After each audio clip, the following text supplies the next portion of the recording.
এখানে দেখতে পাচ্ছেন 3 জন পেশেন্ট, ওনাদের সাথে আরও একজনের সার্জারি হয়েছিল, টোটাল 4 জন। আজকে আমরা ব্যান্ডেজগুলো চেঞ্জ করে দিলাম, ড্রেসিং করা হয়েছে। সবার অবস্থা খুব ভালো, কারো কোনো রিস্ক আমি দেখতেছি না। তবে এখনও বুক ফোলা আছে, ধীরে ধীরে কমবে।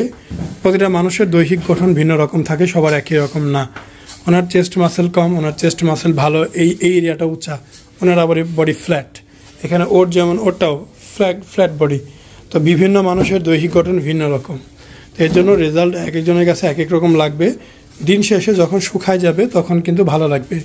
তো আমরা আগামী দিনগুলো কিভাবে কাটাবে আমরা একটু ধারণা দেওয়ার চেষ্টা করব। তো প্রথম কথা হচ্ছে যে এই যে উপরে যে ব্যান্ডেজটা আছে, হ্যাঁ, এই যে ব্যান্ডেজটা, এইটা আগামীকালকে খুলতে হবে। আগামীকালকে সকালে খুলে ফেলবেন, নতুন কোনো ব্যান্ডেজ লাগবে না। জাস্ট সকাল বিকাল 2 বার করে ভায়োডিন দিয়ে মুছে দিবেন, শুধু ভায়োডিন, কোনো ডেটল স্যাভলন দেওয়া যাবে না। মনে থাকবে। উপরের যে ব্যান্ডেজটা, এটা আজকে থেকে আরও 5 দিন পর, তার মানে 7তম দিনে খুলে ফেলবেন।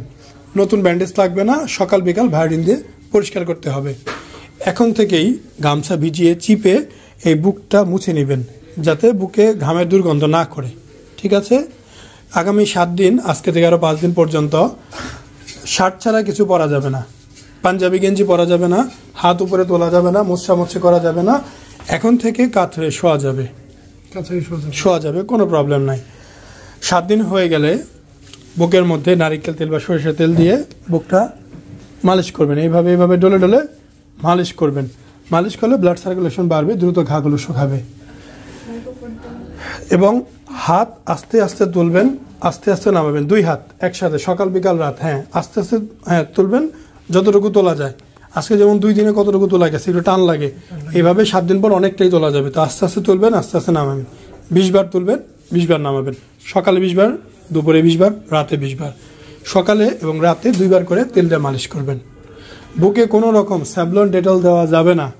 আমি আবারও বললাম, বুকে কোনো রকম চাপাচাপির দরকার নাই। ঘা আছে, কাঁচা আছে, আস্তে ধীরে শুকাবে। ঠিক আছে? 10 দিন পরে সেলাইতে পানি লাগানো যাবে। প্রথম 10 দিন সেলাইতে পানি লাগানো যাবে না। ওকে? আর এই উপরের এইটা খুলবো কবে? এই যে 5 দিন পর, 7 দিনের দিন, 7 দিনের দিন এটা খুলবেন। তারপরে হচ্ছে যে বুকে পানি দেওয়া যাবে 10 দিন হইলে।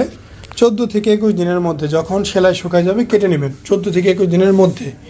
21 দিন পর থেকে বুকে সাবান লাগানো যাবে, তার আগে না, শুধু কাটা জায়গায়।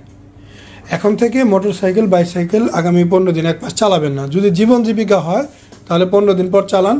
যদি শখের জিনিস হয় তাহলে দয়া করে 1টা মাস বন্ধ রাখবেন, কারণ রিক্স আছে। ঠিক আছে? Motorcycle, bicycle. এবং বাইরে গেলে বেল্ট পরার দরকার আছে। 1 মাস পর্যন্ত ঘরে থাকলে আজকে পরবেন, কালকে থেকে আর পরবেন না। ঘরে শুয়ে বসে থাকলে, অফিসে বসে থাকলে, বাইরে গাড়ি তুললে অবশ্যই পরে যাবেন।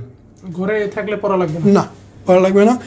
আপনাদের ওয়াশরুম, বাথরুমে করতে প্রবলেম হতে পারে, যেহেতু অ্যান্টিবায়োটিক চলতেছে। তো সবাই কি করবেন, বেশি বেশি সবজি খাবেন, ভাজা পোড়া কম খাবেন, তাহলে আপনার খাবার কম খাবেন। ঠিক আছে? এখন এর বাইরে আর কোনো প্রশ্ন আছে? প্রশ্ন থাকলে অবশ্যই করতে পারেন। এখানে কালকে সকালে খুলে ফেলবেন। এখানে ইউজ করব শুধু ভায়োডিন অথবা হেক্সাসল ইউজ করবেন। হবে, কোনো স্যাভলন ডেটল দেওয়া যাবে না। ঠিক আছে? এই হচ্ছে বিষয়। এর মধ্যে বুক বেল্টটা কতদিন পরা লাগবে? 1 মাস। বাইরে গেলে 1 মাস করতে হবে না, কালকে থেকে। আর বুকটা শক্ত শক্ত হয়ে যাবে, জায়গায় জায়গায় দানা দানা গুটি গুটি লাগবে। কেন যে আমরা মেশিন দিয়ে ঝালাই করছি, সেলাই করছি ভিতরে, ওর জন্য জায়গায় জায়গায় একটু গোটা গোটা মনে হবে। এটা সবার মনে হবে, চাকা চাকা মনে হবে, অবশ অবশ মনে হবে, টাইট মনে হবে, টান টান মনে হবে, সবার হবে, আমারও হয়েছে। কিন্তু আস্তে আস্তে চলে যাবে। বুকটা কি মাসাজ করবেন নাকি ওই যে 7 দিন পর থেকে মালিশ। ঠিক আছে? এই হচ্ছে মোটামুটি বিষয়গুলো। 14 থেকে 21 দিনের মধ্যে যখন আসসালামু আলাইকুম, মোহাম্মদ শাকিল হোসেন বলছি। 2017 সাল থেকে আমরা গাইনোকমার্সি নিয়ে নিয়মিত কাজ করছি এবং ভিডিও প্রকাশ করছি। এই চ্যানেলে যারা নতুন এসেছেন, আপনাদের কাছে অনুরোধ থাকবে আমাদের এই চ্যানেলটি আপনারা ভালোবাসা দিবেন এবং সাবস্ক্রাইব করবেন। এবং যারা অলরেডি সাবস্ক্রাইব করেছেন তাদেরকে অসংখ্য ধন্যবাদ। আপনারা কমেন্টের মাধ্যমে আপনাদের মতামত জানাবেন। ধন্যবাদ।